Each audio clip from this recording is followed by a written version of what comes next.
복된 주일 이 시간에 여기까지 나오신 여러분들 위해 하나님의 크신 은혜가 함께하기를 진심으로 기원합니다. 아울러 여러 가지 사정으로 영상으로 예배에 참여하는 모든 분들에게도 동일한 은혜가 있기를 기원합니다. 우리는 계속해서 히브리서의 말씀을 대하고 있습니다.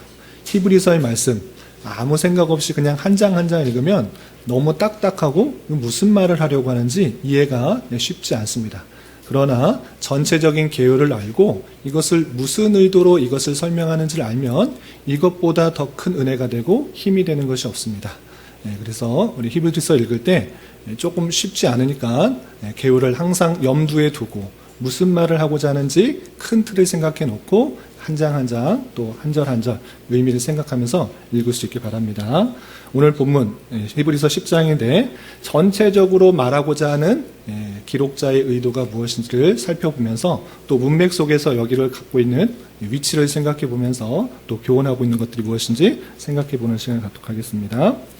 우선 히브리서는 사도 바울이 기록했을 것이다 라고 생각하는 것이 좋다라고 말씀드렸고, 기록 연대는 네로의 박해, 아주 교회에 큰 박해가 있은 후 그 고통을 지난 이후에 기록됐을 것이다 생각해서 AD 60년대 후반으로 생각하고 있습니다.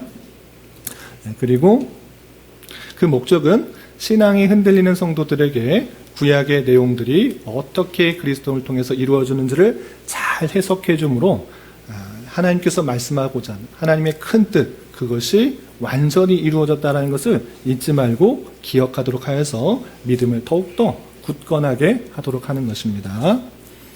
그리고 히브리서에 읽는 그 상황의 배경들을 보면 천사 숭배를 사상이 있었고 또 모세를 따르려고 하는 그런 마음도 있었을 뿐만 아니라 큰 고난을 통과하면서 교회의 지도자들이 교회를 함께 있지 못하는 모습들이 있었고, 신앙이 오래되었지만 듣는 것이 둔해지고 믿음의 이탈자가 생기는 그런 상황 가운데 사도 바울은 믿음을 더욱더 굳건히 하고 우리가 믿고 따라야 될 것이 누구인지를 밝혀주고 그렇게 생활하자라고 하는 것입니다.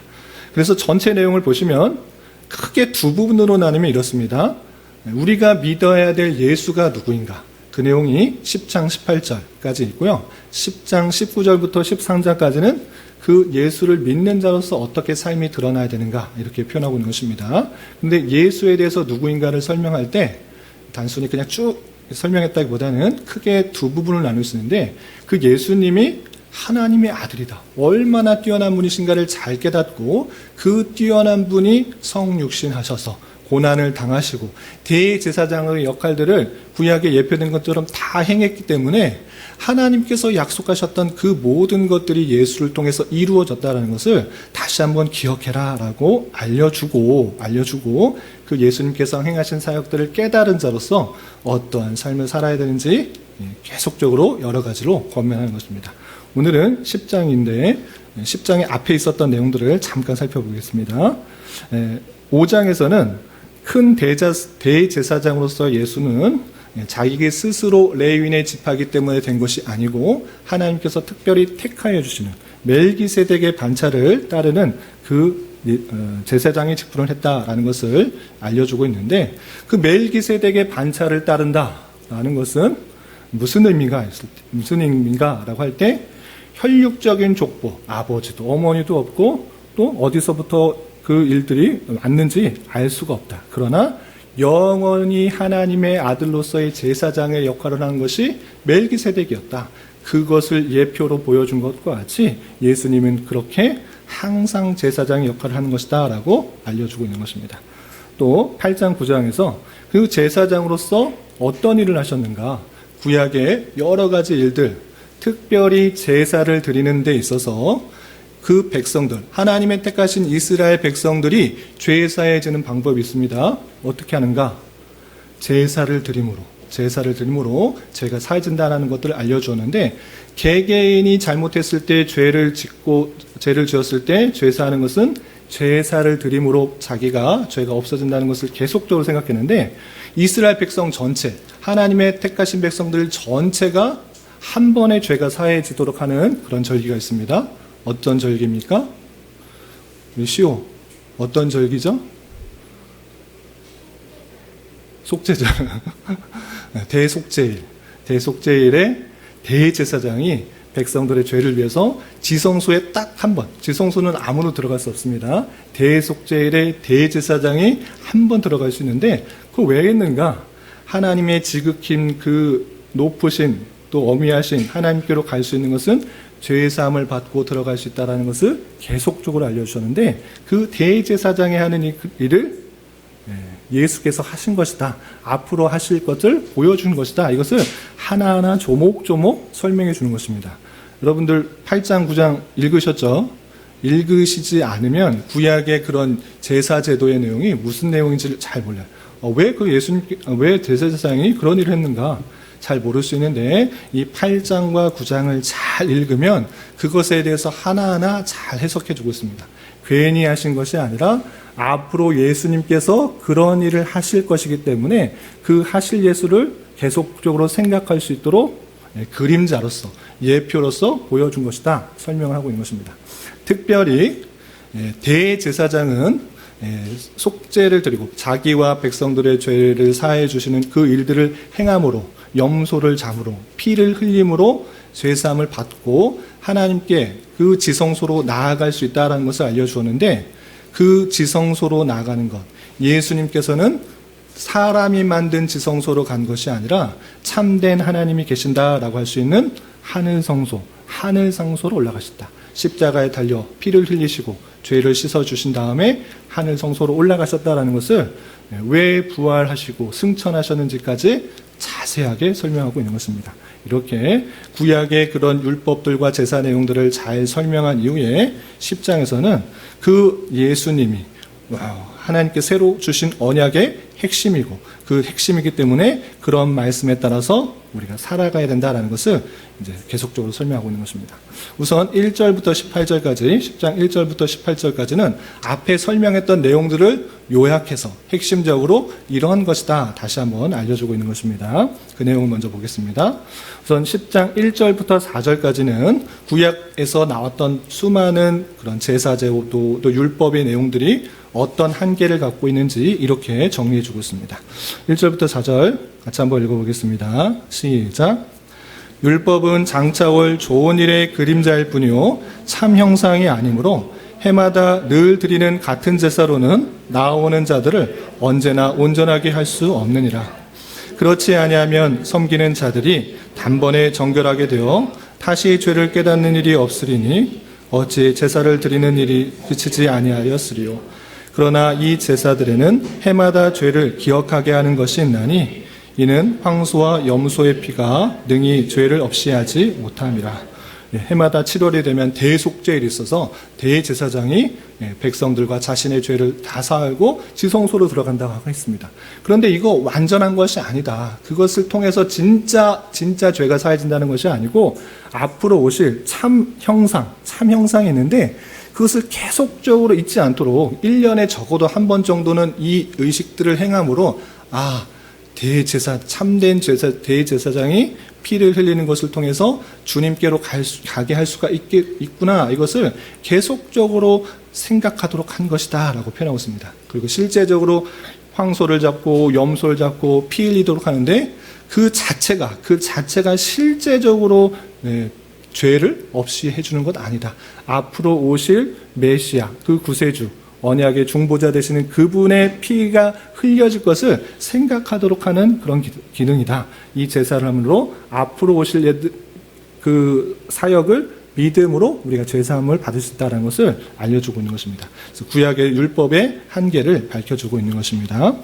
그리고 이제 약속하였던 예수님께서 오셨기 때문에 당연히 첫 번째 말씀했던 율법들이 폐하게 됐다라고 5절부터 9절까지 잘 설명하고 있습니다. 다 읽지는 않고 우리 8절과 9절 말씀을 계속해서 읽어보겠습니다. 시작.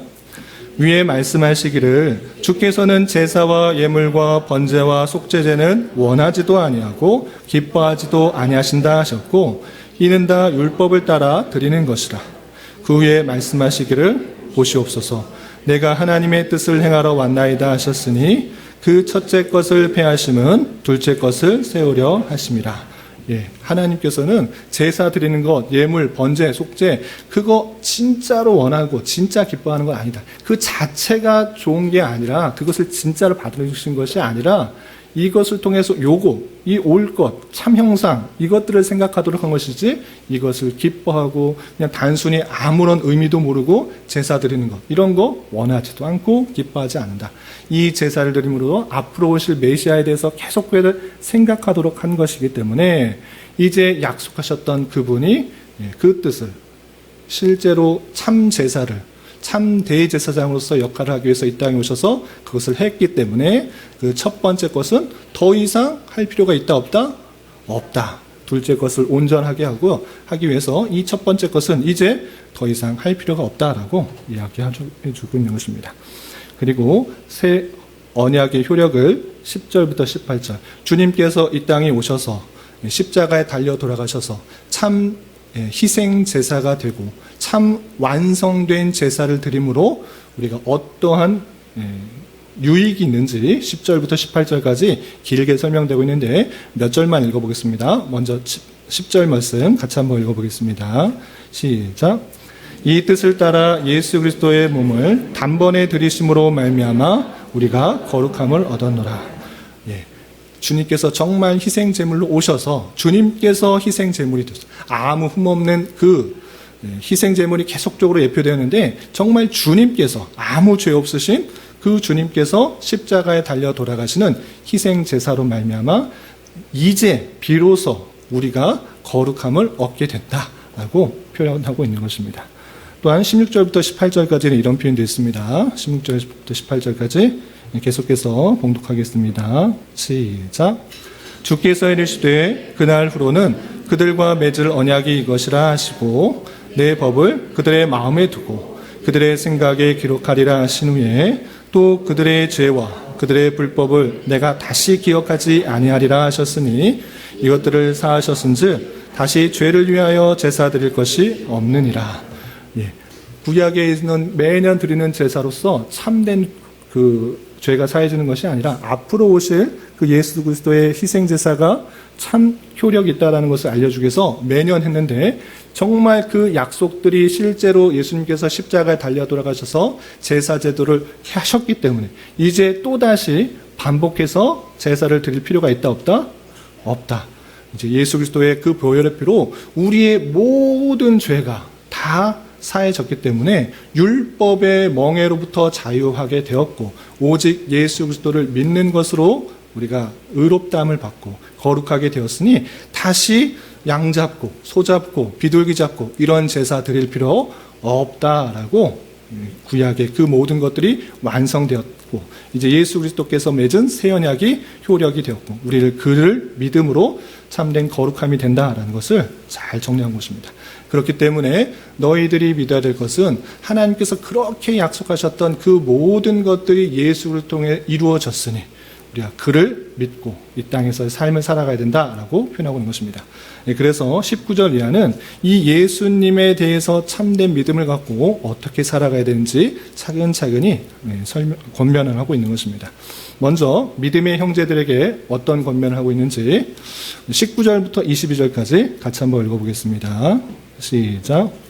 그러므로 형제들아, 우리가 예수의 피를 힘입어 성소에 들어갈 담력을 얻었나니 그 길은 우리를 위하여 휘장 가운데로 열어놓으신 새로운 살 길이요 휘장은 곧 그의 육체니라. 또 하나님의 집 다스리는 큰 제사장이 계심에 우리가 마음의 뿌림을 받아 악한 양심으로부터 벗어나고 몸은 맑은 물로 씻음을 받았으니 참마음과 온전한 믿음으로 하나님께 나아가자.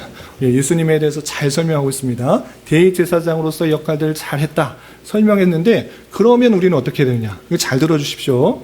예수님이 그러한 분이셨구나, 그냥 지식적으로 알자고 하는 것이 끝나는 것이 아니라 그로 말미암아 얻는 유익이 있다는 것입니다. 그건 뭐냐? 하나님의 택하신 백성이 죄의 사함을 받았기 때문에 주님께로 담대히 나아갈 담력을 얻었다. 이것이 중요한 것입니다. 이 땅의 모든 백성들은 아담 이후로 모두 죄가 있기 때문에 주님께로 갈 수가 없습니다. 그 담이 막혀 있는 것입니다. 그런데 계속해서 대제사장의 그 사역을 통해 죄가 씻겨지게 되면 하나님께 갈 수 있다는 것을 계속해서 제사 제도를 통해서 알려준 것이죠. 그런데 예수님께서 그것을 어떻게 하셨다? 다 완성하셨다. 이제 예표가 아니라 진짜 주님께서 오셔서 그 사역을 했기 때문에 우리는 죄의 사함을 얻고 거룩하게 되었으니 주님께로 담대히 나아갈 수 있는 담력을 얻었다. 주님께 나아갈 수 있는 큰 은혜를 얻었다. 이것을 표현하고 있는 것입니다. 그렇기 때문에 우리가 그 예수를 믿는다고 하면 하나님이 어디 계시냐, 하나님 보이시는가, 이렇게 생각하지 않고 우리의 모든 상황과 여건을 가지고 주님 앞에 담대히 나아가 하나님께서 때에 따라 주시는 은혜를 받을 수 있는 그 은혜를 간구할 수 있는 그런 자격을 얻었다라는 것을 알려주는 것입니다. 그래서 참 마음과 진정한 마음, 그냥 갈까 말까 이것이 아니고 참된 마음과 온전한 믿음을 가지고 하나님께 나아가는 자가 되어야 된다라고 하고 있는 것입니다.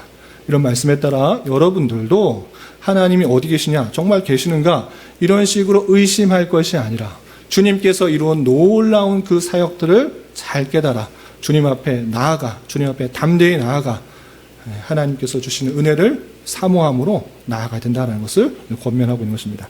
뿐만 아니라 23절에서는 이렇게 표현하고 있습니다. 23절 계속해서 봉독하겠습니다. 시작.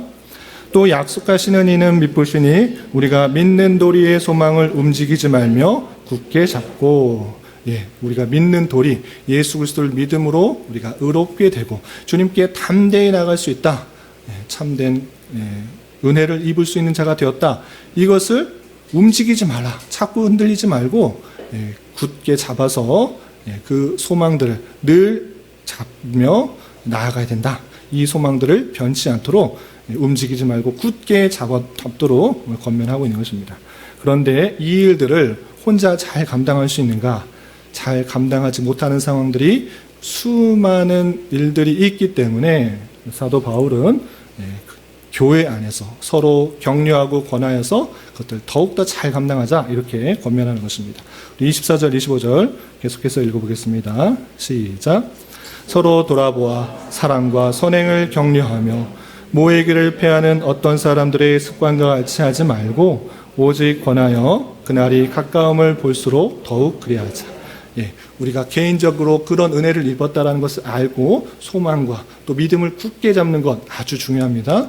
그러나 인간은 참으로 부족하고 연약하여서 다양한 환경 속에서 그 믿음이 흔들리기도 하고 소망이 좀 약해지기도 하는 것입니다. 그럴 때 있는 것이 무엇이냐?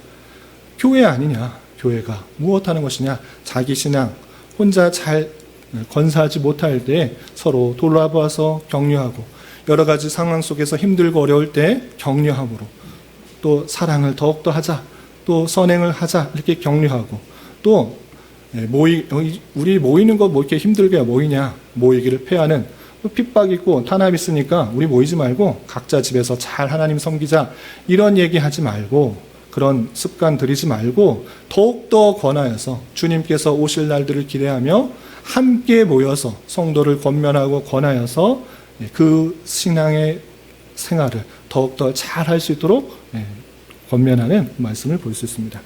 그리고 25절부터 39절까지는 계속해서 성령을 욕되게 하는 자들의 강력한 경고를 하면서 더욱더 하나님의 믿음 생활을 믿는 자로서, 예수 그리스도를 참된 믿는 자로서 어떤 삶을 살아야 되는지 격려하는 내용이 이어지고 있습니다. 먼저 성령을 욕되게 하는 자들의 형벌에 대한 경고가 26절부터 29절까지 있는데 다 읽지는 않고요. 28절부터 29절까지 두 절 말씀 같이 한번 읽어보겠습니다. 시작. 모세의 법을 폐한 자도 두세 증인으로 말미암아 불쌍히 여김을 받지 못하고 죽었거든. 하물며 하나님의 아들을 짓밟고 자기를 거룩하게 한 언약의 피를 부정한 것으로 여기고 은혜의 성령을 욕되게 하는 자가 당연히 받을 형벌은 얼마나 더 무겁겠느냐 너는 생각하라. 주님께서 우리의 죄를 위해서 이 땅에 달려 돌아가시고 피 흘리셨는데 그것 전혀 생각하지 않고 그거를 모독하고 그 은혜에 대해서 전혀 생각하지 않는다? 그것은 성령을 욕되게 하는 자다. 그런 자는 하나님의 형벌이 있는 줄 알고 그렇게 나아가지 말자. 예수님께서 십자가에 달려 돌아가신 것 부정하지 말고 믿지 안 믿는 것이 아니라 그것을 정말 믿고 하나님의 그 성령의 은혜들을 모욕하지 말고 욕되게 하지 말고 더욱더 그 믿음을 붙잡자라고 이렇게 더 강력하게 경고하며 권면하는 것입니다. 그리고 이 글을 첫 번째 읽는 독자가 얼마나 힘든 일들을 겪었는지 30절부터 34절까지 길게 나와 있는데 다 읽지는 않고 32절과 34절, 32절부터 34절까지 말씀을 같이 한번 읽어보겠습니다. 시작. 전날에 너희가 빛을 받은 후에 고난의 큰 싸움을 견뎌낸 것을 생각하라. 혹은 비방과 환난으로서 사람에게 구경거리가 되고 혹은 이런 형편에 있는 자들과 사귀는 자가 되었으니 너희가 갇힌 자를 동정하고 너희 소유를 빼앗는 것도 기쁘게 당한 것은 더 낫고 영구한 소유가 있는 줄 압니다. 이 말을 통해서 히브리서를 받는 그 서신을 받는 독자가 어떤 상황이었는지 제대로 알 수 있습니다. 어떤 상황입니까? 너희가 빛을 받은 후에, 햇빛 받았다는 얘기가 아니라 은혜를 받은 후에 하나님의 말씀을 통해서 은혜를 받아 예수 그리스도에 대한 참된 믿음을 경험했는데 어떤 일을 당한 것입니까? 고난의 큰 싸움이 있었던 것입니다. 예수님을 믿으면 항상 평안하고 즐거운 일만 있는가? 아니다. 고난의 큰 싸움이 있어서 그 싸움을 견디어낸 그 독자인 것입니다. 또한 그 고난의 큰 싸움이 구체적으로 어떠한지 또 설명하고 있습니다. 비방과 환난과 사람의 구경거리가 되고 또 이런 구경거리, 비방, 환난 받는 사람들과 사귀는 자가 되었고 또 갇힌 자가 되었고 또 너희 소유도 다 뺏기는 자가 되었다. 그런 큰 환난 속에서도 낙심하지 않고 견디어냈지 않느냐, 기쁨으로 감당하지 않았느냐, 왜 너희가 그렇게 할 수 있었느냐, 그런 환난을 어떻게 건널 수 있었느냐, 그것은 너희가 처음에 믿었던 것처럼 이것보다, 이 땅에서의 생명보다, 이 땅에서의 부귀보다, 이 땅에서 소유보다 더 나은 소유가 있다라는 것을 알았지 않느냐. 그러므로 말미암아 너희가 신앙을 잘 지키지 않았느냐, 지금까지 잘 견디지 않았느냐. 그러니 계속해서 그것을, 그 믿음을 잘 감당하자, 이렇게 권면하고 격려하는 것입니다. 그리고 마지막 35절부터 39절까지는 그 약속에 대한 그 믿음을 가지고 끝까지 잘 유지하자라고 권면하고 있습니다. 35절부터 36절 먼저 읽어보도록 하겠습니다. 시작. 그러므로 너희 담대함을 버리지 말라. 이것이 큰 상을 얻게 하느니라. 너희에게 인내가 필요함은 너희가 하나님의 뜻을 행한 후에 약속하신 것을 받기 위함이라. 큰 고난, 환난 겪고 넘어갔지만 앞으로 없을 보장 없다. 그럼에도 불구하고 그 우리에게 주신 믿음, 우리에게 주신 은혜, 주님께 담대히 나아가 은혜를 구할 수가 있고 또 영구한 소망이 있다는 것을 기억하며 담대해라. 어떤 어려움이 있더라도 담대하라. 그것을 버리지 말라. 이렇게 행하고 있는 것입니다. 그렇게 담대하게 믿음 생활을 하게 될 때 우리는 큰 상을 얻게 될 것이다. 앞으로 이 땅에서 주어지는 상보다 훨씬 더 큰 상을 얻게 될 것이다. 그러니 너희가 인내하고 잘 하나님의 뜻을 잘 지킨 후에 그 약속하신 하나님의 큰 상을 받을 수 있도록 잘 감당하라 라고 하고 있습니다. 그리고 마지막으로 37부터 39절까지 어떠한 믿음을 갖고 우리가 정체성을 가져야 되는지 마지막에 이렇게 마무리하고 있는 것을 볼 수 있습니다. 37절부터 39절 계속해서 읽어보겠습니다. 시작. 잠시 잠깐 오면 오시리가 오시리니 지체하지 아니하시리라. 나의 의인은 믿음으로 말미암아 살리라. 또한 뒤로 물러가면 내 마음이 그를 기뻐하지 아니하리라 하셨느니라. 우리는 뒤로 물러가 멸망할 자가 아니요 오직 영혼을 구원함에 이른 믿음을 가진 자니라. 잠시 잠깐이면 주님께서 올 것이다. 주님께서 속히 오신다고 했지 않느냐. 우리는 재림하실 그 예수님을 믿고 그리고 주님께서 오직 의인은 믿음으로 살릴 것이다 라는 그 말씀을 붙들고 인내하고 담대하고 또 우리의 정체성은 구원에서 이탈될 믿음이 아니라 오직 영혼을 구원함에 이르는 참된 믿음을 가진 자이니 예수님에 대한 참된 믿음을 가진 자이니 우린 뒤로 물러가 멸망하지 말고 더욱더 환난과 핍박 속에서도 마음을 담담히 하고 또 인내하고 참고 주님께서 오실 것을 기대하며 앞으로 오실 상이 있다는 것을 기억하며 잘 감당하자라고 격려하고 있는 것입니다. 그런 내용들은 또 11장, 12장, 13장 계속해서 믿음이 무엇인지에 대해서 알려주면서 그 믿음의 참된 삶으로 살아갈 것을 권고하는 내용이 이어지는데 10장까지 내용을 통해서 교훈받을 수 있는 것들을 세 가지로 정리하겠습니다. 첫 번째, 바울 사도는 율법의 한계와 새 언약의 효력을 무엇이라고 생각하는지 잘 깨달아야 되는 것입니다. 우리가 성경을 읽을 때 구약 성경이 있고 신약 성경이 있는데 아무런 생각 없이 구약도 하나님 말씀, 신약도 하나님 말씀, 하나님의 말씀은 무조건 따라야 돼 라는 생각으로 구약을 읽으면서 오늘날의 제사도 똑같이 이렇게 해야 되는가, 목사님도 제사를 드리고 양 잡고 소 잡고 비둘기 잡고 이런 식으로 제사를 드려야 되는구나 이렇게 있는 것이 아니라 그 율법의 내용들, 절기니 제사니 제사장이니 그 모든 것들이 말하고 있는 핵심이 무엇인가, 이거 중요합니다. 잘 들어주십시오.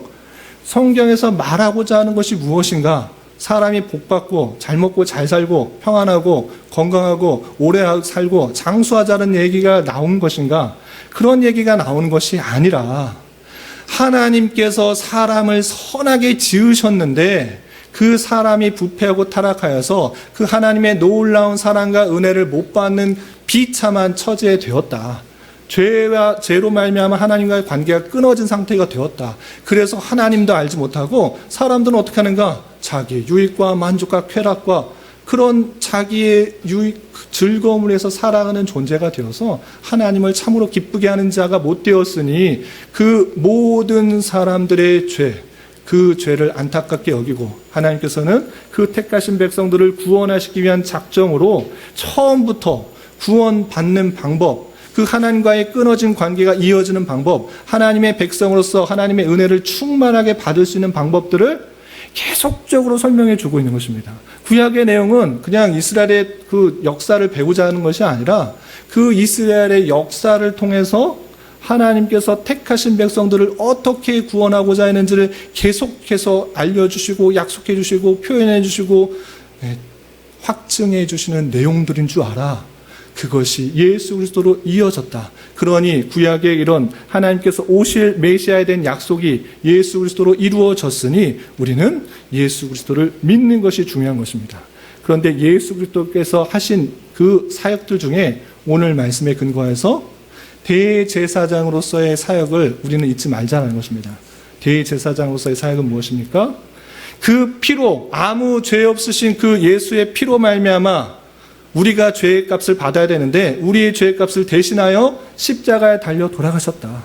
그것을 믿음으로 우리가 거룩하게 된다. 의롭게 된다. 하나님께 담대할 수가 있고 하나님의 백성이 온전하게 된다. 이것들을 잊지 말도록 알려주고 있는 것입니다. 그 사실, 그 놀라운 사랑이 예수 그리스도로 말미암아 온전히 이루어졌다는 사실들이 진정으로 참 마음으로 참 믿음으로 이어질 수 있는 저와 여러분 되시기를 주님의 이름으로 부탁을 드립니다. 그것이 진정으로 여러분들 마음 가운데 하나님께서 약속하신 것이 예수 그리스도로 이루어졌다는 것을 믿음으로 말미암아 우리가 의롭게 된다는 사실이 진정으로 믿어져서 우리가 이제 죄인이 아니오 의롭게 된다는 사실로 확실히 믿고 감사 찬송할 수 있는 저와 여러분이 되시기를 주님의 이름으로 부탁을 드립니다. 그런 은혜를, 그런 믿음이 있다고 하면 사도 바울의 권면처럼 먼저 주님께 담대히 나아가 모든 것을 아뢰고 모든 것을 의뢰하며 주님의 은혜를 간구할 수 있는 자가 되었다는 사실을 갖고 여러 가지 상황 속에서 주님께 나아갈 수 있는 자가 되어야 될 것입니다. 이런 저와 여러분이 되시기를 주님의 이름으로 부탁을 드립니다.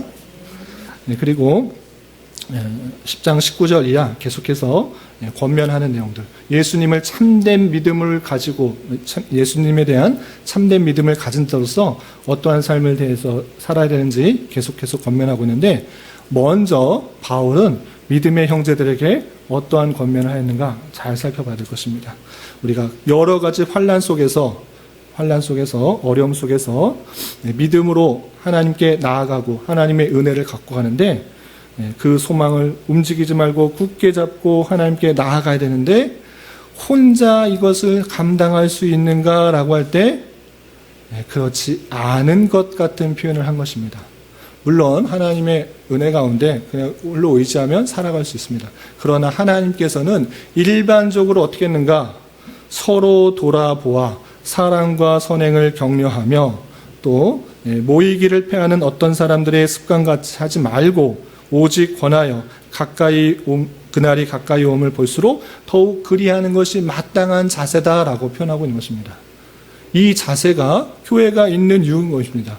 우리가 그냥 구원받는데 예수님 믿고 구원받는다라고 하면 우리 교회 여기 나올 필요가 없는 것입니다. 그냥 집에서 예수님 잘 믿었어. 성경 보고 또 헌금 생활도 하고 그냥 나름대로 선과 의를 행하고 일상 삶에 있어서 내가 삶의 예배를 드린다라고 하면서 그냥 살아갈 수도 있습니다. 그러나 그것으로 그치는 것이 아니라 그 하나님의 택하신 백성들이 믿음을 온전히 지키고 또 끝까지 지키도록 살아가기 위해서 교회로 부르시고 교회를 이루어서 서로 함께 예배하고 서로 교제하도록 한 것이 하나님의 뜻인 것입니다.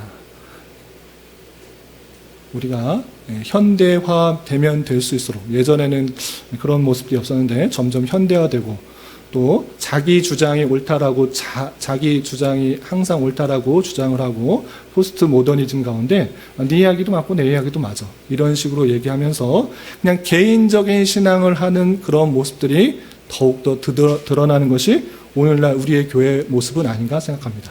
서로 부딪히기도 싫어요. 생각도 다르고 또 관점도 다르고 이야기 다르니까 너 그렇게 신앙생활하고 나 이렇게 생활하고 서로 이야기하십니다. 예배만 드리고 그냥 각자 뿔뿔이 흩어져. 그 모습이 과연 올바른 모습인가? 그냥 현대화되니까 모든 사회 속에서도 너 이야기 그래 너 그렇게 살고 난 예수님 믿고 살게 이렇게 사는 모습들이 교회 안에도 들어와서 서로 상관하지 마라. 터치하지 마라. 내 신앙은 내가 갖고 살겠다. 이렇게 하는 모습이 결코 옳은가? 그렇지 않은 것입니다. 우리 교회는 특별히 제가 이 교회를 섬기는 동안 목회하는 동안 저는 계속적으로 노력할 것입니다. 서로에게 정말 위로가 되는가? 힘이 되는가? 저 성도로 인하여서 신앙에 힘을 받고 있는가? 그것을 고민하지 않으면 여러분들 혼자 신앙생활 열심히 하고 잘했다? 그래 너 잘했고 칭찬받을 그런 모습이 있는 것이 아닙니다. 주님께서 원하시는 모습은 함께 교회를 이루도록 하셨으니 여러 가지 어려움과 힘듦 그것을 서로 권하고 격려하고 위로하고 사랑하고 선행할 수 있도록 독려하는 것이지 내 신앙 내가 알아서 잘하겠다라고 하는 것이 아니라는 것을 잘 깨달아야 할 것입니다. 그런 가운데 있어서 서로 다른 모습들이 있고 서로 다른 배경들이 다 있기 때문에 그것을 다 알지 못한 상태로 상대방을 정죄하거나 상대방을 판단하거나 이렇게 할 것이 아니라 안타까운 마음으로 권면하고 격려하고 또 권하는 그런 교회의 모습들이 있어야 될 것입니다. 그런 모습들을 잘 감당하여서 서로에게 위로가 되고 힘이 되는 우리 교회 모든 성도들이 될 수 있기를 진심으로 기원합니다. 우리 마지막으로 생각해야 될 것은 바울은 여러 가지 어려움 속에서 특별히 어떠한 것을 생각하자라고 했는지 생각해 봤으면 좋겠습니다. 서로 격려하는 것에서 그치는 것이 아니라 그럼에도 불구하고 서로 격려하고 권하고 같이 모이자 서로 선행하자 우리 믿음 잘 갖자 이렇게 함에도 불구하고 이 사회가 바뀌는가 우리를 핍박하고 조롱하고 손해를 끼치는 비웃고 조롱하는 것이 바뀌는가 바뀌면 좋겠지만 그렇지 않을 가능성도 많이 있는 것입니다. 그럴 때 우리는 어떠하는가 낙심하고 좌절하는 것이 아니라 이 환난과 이 역경과 이 어려움은 하나님께서 우리에게 연단케 하시고 인내하게 하시고 하늘 소망 품게 하시고 주님 오실 날을 기대하게 하시는 방편이구나. 이것들을 잊지 말아야 되는 것입니다. 이 땅에서 평안하고 즐겁고 기쁘고 모든 것을 할 수 있는 것처럼 사는 것이 여러분들의 목표가 아니라 우리가 갈 목표는 영원한 천국에서 주님과 살 그 모습을 기대하면서 살아가야 되는 것이지 여기서 즐겁고 우리 교회 성도들과 함께 교제하고 나누고 기쁘고 즐겁다 이것에 그치는 것이 아니라 그 모든 이 땅에서의 삶을 통하여서 천국을 소망하며 하나님과의 영원한 삶을 소망하며 그 백성답게 성숙해 가는 과정이 있다는 것을 기억하며 주님께서 이 땅에서는 핍박과 탄압과 어려움 속에서 살아갔지만 그것을 모두 참고 주님을 바라는 가운데서 주님의 은혜를 기대하는 가운데서 주님께서 부어주신 은혜를 경험함으로 천국에서의 그 하나님을 보면서 큰 상들을 얻고 감사와 기쁨이 넘치는 삶을 소망하는 자로서의 삶을 살아가도록 하는 것이 이 땅에서의 삶의 이유와 목표인 것입니다. 여러분들에게 각자에게 은사와 달란트를 주셔서 다양한 직업을 갖고 다양한 일들을 섬기도록 하였습니다. 그리고 가정을 이루고 또 여러 가지 일들을 하였습니다. 그러나 잊지 말아야 될 것은 그게 끝이 아니라는 것입니다.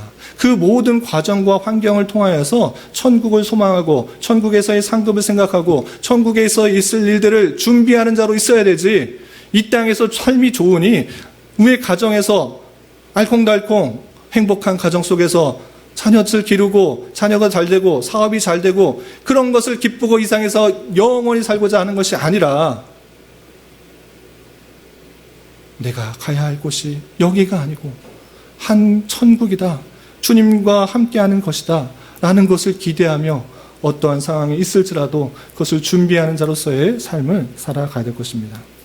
제가 누누이 말씀드리지만 예수님을 믿고 그 삶을 살아가는 길에는 항상 기쁘고 즐겁고 평안한 길이 있는 것이 아니라 오늘 말씀에서도 다양한 핍박과 환난과 역경과 조롱과 비웃음 속에서도 손해보는 일이 생기는 그 일 속에서도 하나님께서는 우리를 모른다 하신 것이 아니라 그 모든 상황을 통해서 더욱더 인내하고 연단받고 하늘 소망을 품도록 하신 것인 줄 알아 그 모든 것들을 더욱더 잘 감당해야 될 것입니다. 우리는 다시 한번 말씀드리지만 영원히 구원에서 이탈될 그 모습이 아니라 하나님께서 은혜를 주셔서 예수 그리스도를 참으로 나의 구세주로 믿는 그런 은혜를 받았기 때문에 하나님의 택함을 받았고 구원을 얻는 자인 것입니다. 그런 정체성을 가지고 다양한 환난과 핍박 속에서도 천국 소망을 가지고 늘 이겨나갈 수 있는 우리가 되어야 될 것입니다. 이런 은혜가 저와 여러분 우리 모두에게 있기를 진심으로 기원합니다. 기도하겠습니다. 하나님 아버지 감사합니다. 오늘 말씀을 통하여 새 언약의 중보자로서 예수 그리스도께서 그 모든 율법들을 이루셨으므로 예수 그리스도에 대한 온전한 믿음으로 하나님께 나아가며 소망을 붙들도록 하는 말씀을 대하였습니다. 이런 말씀을 대하는 자로서 하나님께서 비록 눈에 보이지 않고 그의 역사가 온전히 드러나지 않은 것 같아 보이는 다양한 현실 속에서도 말씀을 통하여 예수 그리스도의 사역들을 온전히 믿게 하여 주시고 때때로 만나게 되는 다양한 환난과 핍박과 손해와 비웃음 속에서도 천국을 소망하는 자로서 잘 인내하며 주님의 백성답게 연단되고 성화되며 살아가게 하여 주시고 이 길을 함께 가도록 주님께서 한 교회로 섬기도록 하셨사오니 서로를 돌아보아 격려하고 권하며 주님의 사랑의 공동체로 잘 성장해 나갈 수 있도록 은혜를 더하여 주시옵소서. 예수님의 이름으로 기도 올리옵나이다. 아멘.